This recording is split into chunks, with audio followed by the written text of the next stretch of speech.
Politisi Partai Nasdem sekaligus anggota Komisi 1 DPR Muhammad Farhan meminta Kejaksaan Agung untuk membuktikan kemana saja aliran dana dugaan korupsi BTS Bakti Kominfo yang diduga melibatkan Menteri Komunikasi dan Informatika Johnny G. Plate. Farhan pun mendesak Kejagung agar lebih transparan dalam mengusut kemana saja aliran dana hasil korupsi kasus BTS tersebut.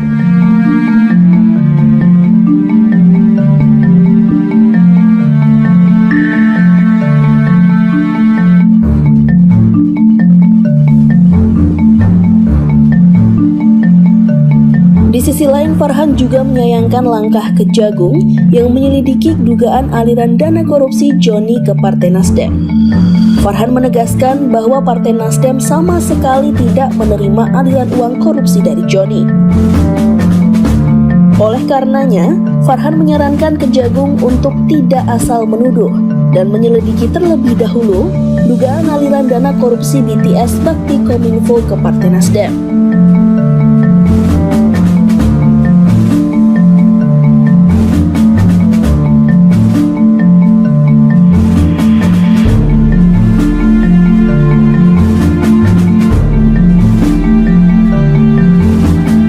Sebelumnya, Menteri Komunikasi dan Informatika Menkominfo Johnny G. Plate ditetapkan sebagai tersangka oleh penyidik Kejaksaan Agung Republik Indonesia. Johnny ditetapkan sebagai tersangka kasus dugaan korupsi penyediaan menara Base Transceiver Station atau BTS 4G dan infrastruktur pendukung paket 1-5. Badan Aksesibilitas Telekomunikasi dan Informasi, Kementerian Komunikasi dan Informatika tahun 2020 hingga 2022. Politisi Partai Nasdem sekaligus anggota Komisi DPR Muhammad Farhan meminta Kejaksaan Agung membuktikan kemana saja aliran dana dugaan korupsi BTS Bakti Kominfo yang diduga melibatkan Menteri Komunikasi dan Informatika, Menkominfo, Johnny G. Plate. Farhan pun mengkritik langkah Kejagung yang menyelidiki dugaan aliran dana korupsi Plate ke Nasdem. Dia meminta Jaksa Agung untuk menjawab terlebih dahulu kemana saja uang korupsi 8 triliun rupiah itu mengalir. Untuk itu, Farhan menyarankan Kejagung jangan asal menuduh dan menyelidiki dugaan Nasdem menerima aliran dana korupsi BTS. Penetapan mantan Menteri Komunikasi dan Informatika Johnny G. Plate sebagai tersangka dugaan korupsi proyek BTS 4G dinilai akan menurunkan tingkat elektoral Partai Nasdem. Hal itu disampaikan pengamat politik dari Universitas Paramadina, Ahmad Khairul Umam, Jumat 19 Mei 2023. Sebelumnya, Johnny menjabat sebagai Sekretaris Jenderal Partai Nasdem. Namun usai dirinya ditetapkan sebagai tersangka, posisinya pun digantikan oleh Hermawi Taslim.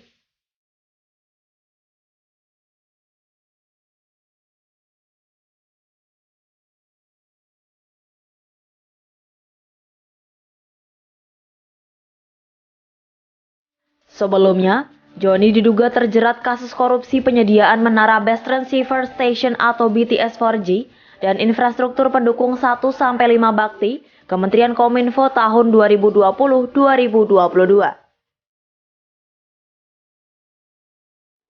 Kini ia telah ditetapkan sebagai tersangka oleh Kejaksaan Agung pada Rabu 17 Mei 2023 lalu. Sementara Ahmad menilai ada keterkaitan dengan persoalan politik jelang pemilu 2024. Namun hal itu dibantah oleh pihak Kejagung hingga Presiden Joko Widodo.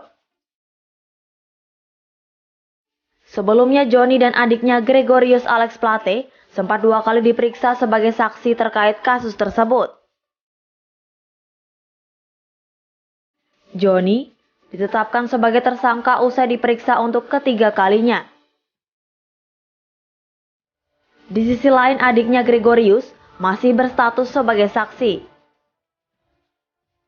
Kini Johnny akan menjalani pemeriksaan lanjutan selama 20 hari ke depan usai ditetapkan sebagai tersangka. Menkominfo itu telah ditahan di Rutan Salemba Cabang Kejagung untuk kepentingan penyidikan. Sebelumnya penyidik telah menggeledah mobil dinas, rumah Joni di kompleks rumah dinas menteri, dan kantor Kemenkominfo. Atas dugaan kasus korupsi itu, disebutkan ada 985 tower BTS 4G Kominfo mangkrak.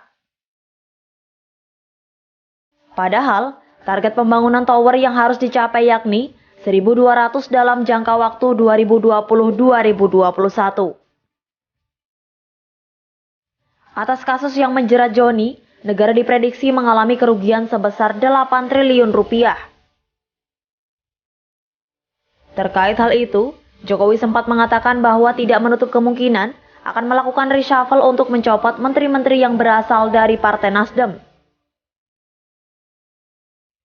Jokowi juga terlihat santai menanggapi pengakuan Ketua Umum Partai Nasdem Surya Paloh soal keretakan hubungan mereka.